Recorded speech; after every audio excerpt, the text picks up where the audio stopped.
Now, with traffic getting ever heavier and parking in some towns becoming pocket-cripplingly expensive, along with a drive towards cleaner modes of transport, people are getting more creative with their commute.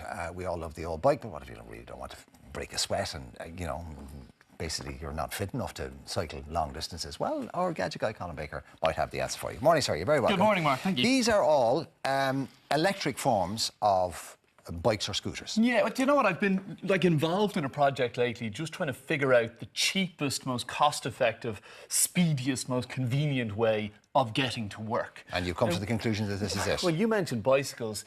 It's not just being fit or unfit. If you don't have a shower at the other end, it's very impractical to sweat your way into work and get off and be smelly for the rest of the day. Well, you won't need a shower after this. We'll start at the top of the market, so to speak. This is the Moto4U LF 1200 electric scooter. It's full size. It'll take two people. It's a 500cc smart scooter. Well, it's actually I suppose I'm comparing it to a 50c. What people understand is the petrol equivalent. CC, yeah. So 50cc. This is all electric. Remember exactly. You remember what they call the hair dryers, the Honda 50. They'd be noisy, they'd be smelly, a lot of fumes out of them, and obviously you pay for your petrol. Now with this is the modern day alternative. This is as powerful, if not actually the takeoff is that bit faster than a modern 50cc. Pricing's about the same, about €2,700. But you've got obviously a saving in terms of tax. This is €32 a year to tax. It's also totally It is a motorised vehicle. No emissions whatsoever. It's a normal,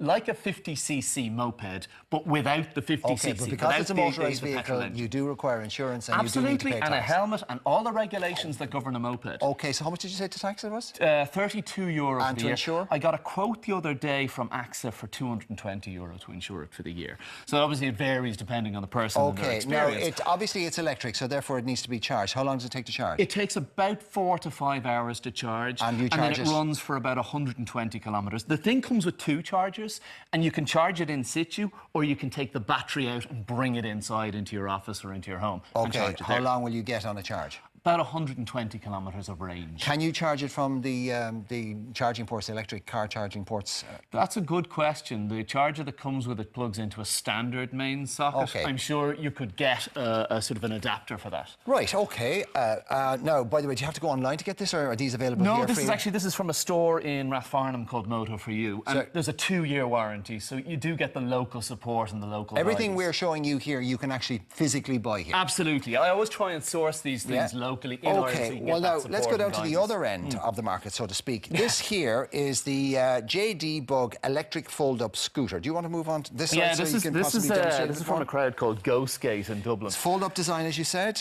We were talking about commuting. Now, what if it's possibly too far for something like this? What if you need to get a train or a bus, but there's a bit of a trek to get to the train station or the bus stop, or from the bus stop to work? So a lot of people you'll see now, there's actually a lot of these around Dublin now. Well, a lot of us will have smaller silver versions of these in our sheds because our kids got them for Christmas 10 years ago. Exactly, but these are adult versions and they're electric versions. So this does up to about 18 kilometres an hour, and it's fold up as well, and it's only about 12 kilos. So you can actually, once you charge this up and go, once you get to your office or get to the train or get to the bus, you can actually carry that and take it with you, take it on the bus, take it on the train, and fold it out at the other end. You said 12 to 18 miles. 12 to 18 miles an hour. 18 kilometres an hour. 18 kilometres an hour. That's still quick enough. It's quick enough, and it's actually... You come off it in a bad way, you can hurt yourself. Yeah, and look, again, the same safety concerns are here and regulations. You should wear a helmet. You should take care of other traffic and road users as well. How much? This one is around €299. Now, is there any insurance required for this? No, this is not regulated. It's not an area of regulation that's been expanded on recently. If you were going to use this on a public thoroughfare, would you use it in the cycle lane, or would you be on the footpath? I've seen a lot of these around. No, you shouldn't be on the footpath. And there's a lot of people. I see people in the cycle lane. You're going at comparable speeds to people on bicycles. So once you're respectful of other road users and other cyclists, I think it's very fair. Again, there's been no official line on what the regulations are. But it's not regulated. Okay, what did you say? What, nearly 300, is it? €300, rechargeable, range of about 20-30 kilometres. Takes about 3 hours in this case. Okay. And again, plug it into if you get into the train station, this zips me down in 5 minutes, whereas it's a 20-minute walk. So you're saving time. Right. Now, we'll move to the... this is the Green Air Momentum electric bicycle, so you can come over here. This is actually... Now, it's not a moped. And it's Look, this is a bicycle. It's not a motorbike. It's a bicycle that helps you cycle. It is a regular bicycle. It's a decent, high quality, well put together pedal bicycle. assist, is it? Pedal assist. And this is what people often get wrong. This doesn't have a throttle. It isn't about sitting there on your bike with your legs akimbo, twisting the throttle. It doesn't have a throttle. So it's not considered a motorised vehicle no, because it doesn't have thrust. because what it's doing is it's detecting the pressure that you put on the pedals and it's helping you along. Right. So what that does is it makes the cycling experience more enjoyable because you're cycling like on a normal bike. Okay. These are hugely popular in Europe. They haven't really become very popular in Ireland yet. I don't know why, because you don't need tax, you don't need insurance, there's no fuel costs. You use the cycle lanes as normal, and you don't go much faster than a regular cyclist, but you just don't sweat.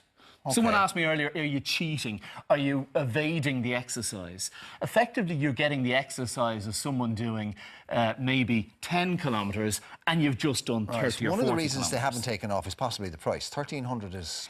Now, if you remember that the average... If you're a biking enthusiast, I know that's not big money, but if you're an average cyclist... Yeah, but then if you're saving a fortune on petrol and time and tax and insurance... My sister bought this around this time last year. She used it right through the winter. Even if you just compare it to travelling on public transport... She's probably saved the guts of the price of the thing. This is the battery here, is it? Yeah, this is the battery here, actually. There, and that clips off. Literally, there's a keyhole there. You can unlock it there, pop the battery off, bring it inside again. And charge it from the mains. Out of the elements and charge it from the mains. Right, very quickly go to our final one there. That's the Ashang adult electric scooter, which is basically a smaller version of this, isn't it? Very same thing. This came in kit form, so I had to build it.